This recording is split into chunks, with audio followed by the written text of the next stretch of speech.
And out they go for the US Grand Prix. It looks like a decent start from Rossi on second in the grid, also from Stoner just in front of him. But look at Hayden on the inside. Hayden coming through and taking second position.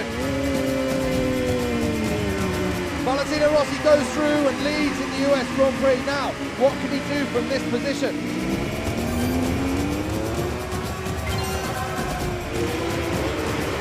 Now what we're going to see here as they come into turn one across the start-finish line. One ball with Nicky Hayden, but it looks as though Stoner, who just set the fastest lap of the race at 1:22.3.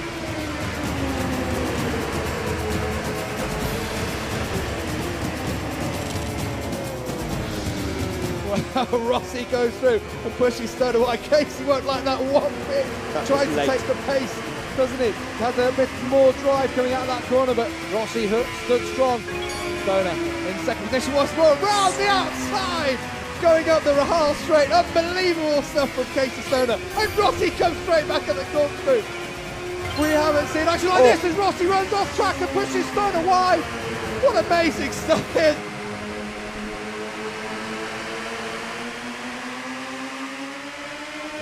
Still resisting Miguel Oliveira, who's trying to wrestle back that fourth place he lost in the previous lap to the 8 times world champion. Here comes Oliveira trying to make a move on the inside of turn 9. He will not be close enough. Yeah, and Bagnaia's not close enough. Bastianini still sat there. We're still waiting to see what kind of role he does play, whether he does just sit there or maybe he'll wait to see what kind of action unfolds up ahead of him. But we're now into the final stages of this penultimate lap, lap 23 of 24, just over 4.8 kilometres remaining this Grand Prix, and still Brad Binder tries to make a move on Jorge Martin. Martin's got one more lap to hang on. You know it's coming. Binder he's going to go for it. There's no way on the last lap that Brad Binder is not going to have a lunge at Martin directly ahead of him. There in the top left-hand corner of your screen is the runaway leader, Jack Miller, who is just about, he started the last lap now. Miller will have a humongous lead of 5.4 seconds over the line. Quartararo gets the pit board. Directly behind him is Pecco Bagnaia. G3, that means a group of 3. Bagnaia trying to attack on the brakes into that first corner. He's not close enough. Quartararo is good on the brakes, so Bagnaia really will want to use the straight line speed. Yeah, Binder has got through on Martin, that he's got that second place. We knew the move was going to come. He's just kept that bit of time up. Oh, Bagnaia's track! Can you believe it? What an error by Pecco Bagnaia. Head in hands for the Italian on the last lap. What drama here in Motegi. We lost Alexis Spargaro on the warm-up lap, a technical problem for the factory of Aprilia, and Pecco Bagnaia has blown it on the last lap. He goes for the inside move on Fabio Quartararo. He almost collected Fabio Quartararo as well there, going into turn number 3. We've seen that before, haven't we, this season from Bagnaia, when he's been in great positions to put the pressure on the top of the championship.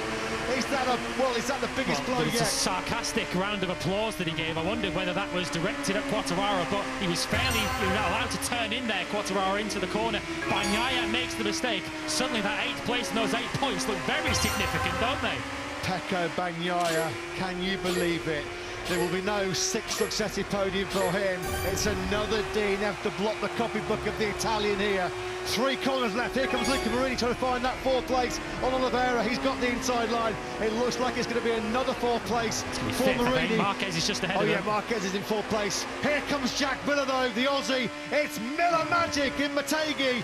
What a ride by the factory Ducati man. He takes a 4th win of his MotoGP career. The stunning late charge by Brad Binder secures him 2nd place. His first podium since the opening night in Qatar. Jorge Martin takes 3rd, his first rostrum since Barcelona. Marquez is 4th on pole. Oliveira 5th, Marini in 6th place.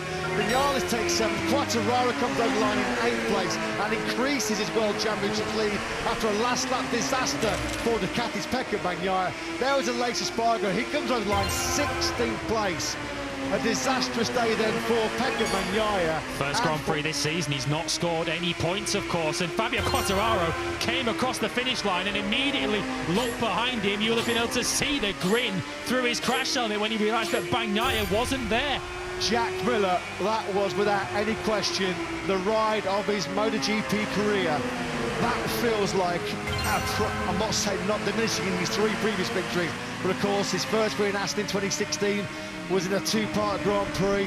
He won that flag-to-flag race in Le Mans. He won the Spanish Grand Prix in Jerez, but Fabio Quartararo crashed out of the lead.